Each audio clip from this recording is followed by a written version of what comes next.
July 2, 2023. Nagdaos ang Unifast ng ikatlong anibersaryo. Nagtipon-tipon ang mga kasapi natin na mula pa sa iba't ibang parte ng Pilipinas at buong mundo upang ipagdiwang ang anibersaryo ng ating samahan na sinimula ni Sister Rosalina Angulo na ang layon ay pagsamasamahin ng mga kursilista sa pananalangin at paglapit sa Diyos. Ito ang simula ng isa pang makabuluhang taon. July 20, 2023, nakiisa ang Unified Kursilista sa paklase ng ating kapatid Joby Santa Ana sa ilalim ng bandila ng Santa Cruz Cursillo Team sa Gilead, Bulacan. July 27, nakilahok naman ang Unified Kursilista sa paklase ni Brother Armelo Lukay-Lukay sa ilalim ng bandilang Himig ni Kristo.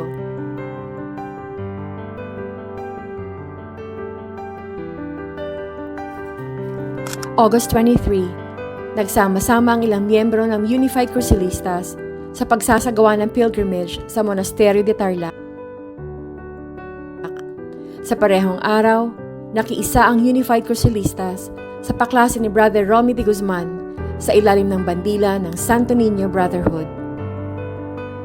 September 1, isa na namang paklase ang nilahukan ng Unified Kursilistas. Ito ay sa ilalim ng bandila ng Tahanan ng Mabuting Pastol na pinangunahan ni Sister Gina Silerio.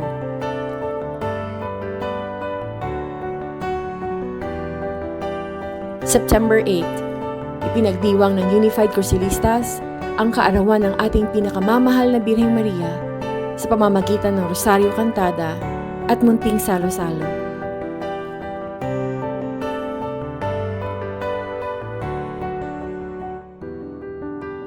September 16, muling nakiisa ang Unified Kursilistas sa anibersaryo ng biyaya ng Diyos.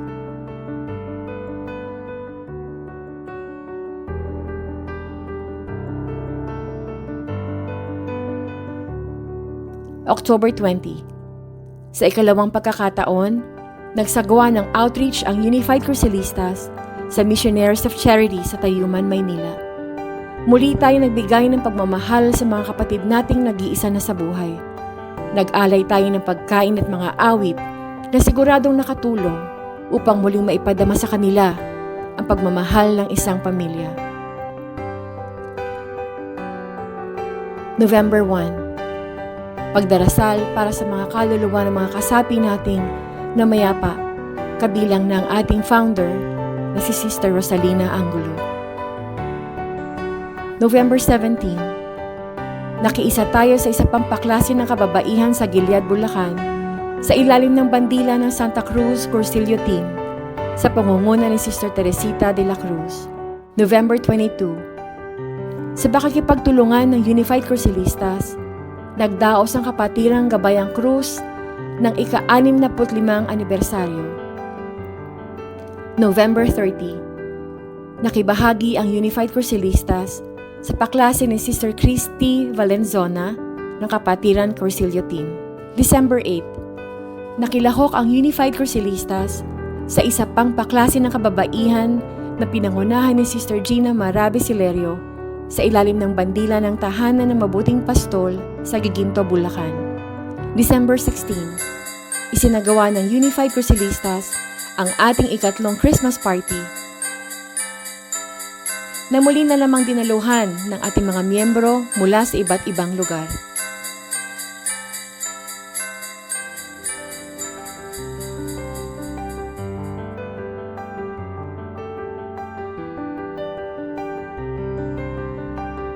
December 21, dumalo ang Unified Kursilistas sa Christmas party ng Biyaya ng Diyos Cursillo Team.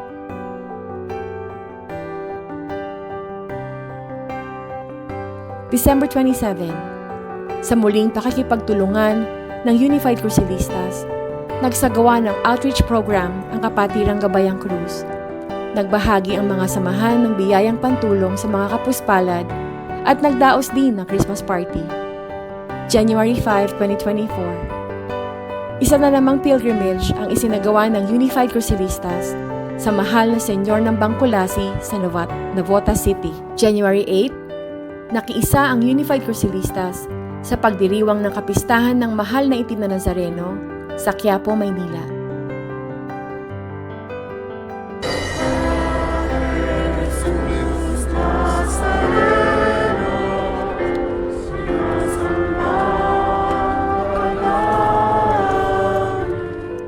February 11. Sa pakikipagtulungan ng Unified Crucelistas, nagdaos ang Kapatirang Gabayang Cruz ng Ultreya sa Santo Niño Formation Center. March 1. Dumalo ang Unified Crucelistas sa pabasa at exhibit ng Divine Mercy Spiritual Renewal Center. March 23. Idinaos ng Unified Crucelistas ang ika-4 na taon ng pagsasagawa ng pabasa o Mahal na Pasyon sa Santo Niño Formation Center. Nakaisa dito ang mga kasapi ng iba't ibang Cursilyo teams.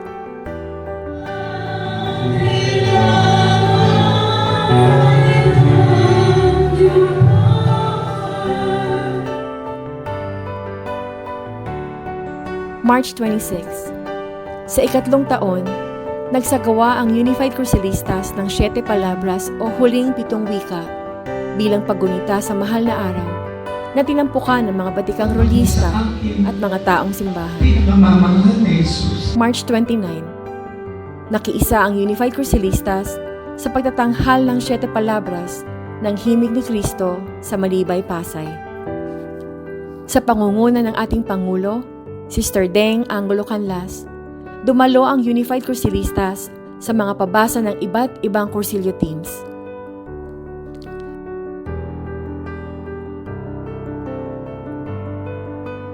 March 31. Ipinagdiwang ng Unified Crucelistas ang Pasko ng Pagkabuhay sa Santo Niño Formation Center.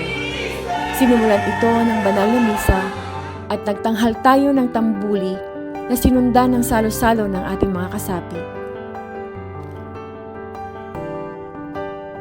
March 31.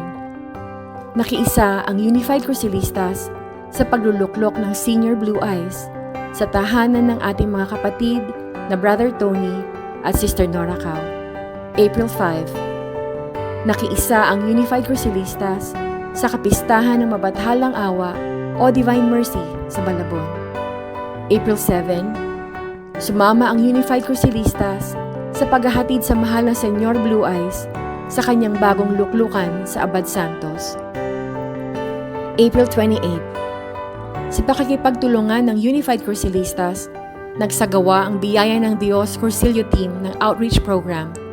Tayo ay bumalik sa Bahay Kalingap sa Tagaytay City.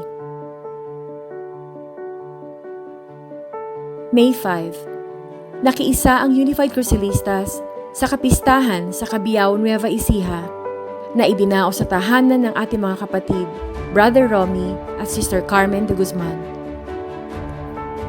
May 14. Nakiisa ang Unified Crucelistas sa pagdaraos ng Flores de Maria sa Minor Basilica of the Black Nazarene bilang kasapi ng Senyor Himig Balangay Central sa Quiapo, Manila. June 22. Nakiisa ang Unified Crucelistas sa Senyor Himig sa banal na misa na sinundan ng pagbabasbas at prosesyon ng mga estandarte ng Balangay Central sa Minor Basilica of the Black Nazarene. June 23. Nakibahagi ang Unified Crucelistas sa paklase ni Sister Mirna Molina sa ilalim ng bandila ng Biyaya ng Diyos sa St. Polycarp Parish, Cabuyao, Laguna. Ang nagdaang taon ng Unified Crucelistas sa pamumuno ng ating Pangulo, Sister Deng Angulo Canlas, ay tunay ngang naging makabuluhan. Ngunit hindi dito natatapos ang ating misyon ng pananalangin at pagpapalaganap ng salita ng Diyos. Sama-sama nating harapin ang darating na taon na puno ng pag-asa at pagmamahal sa ating Diyos at ating kapwa.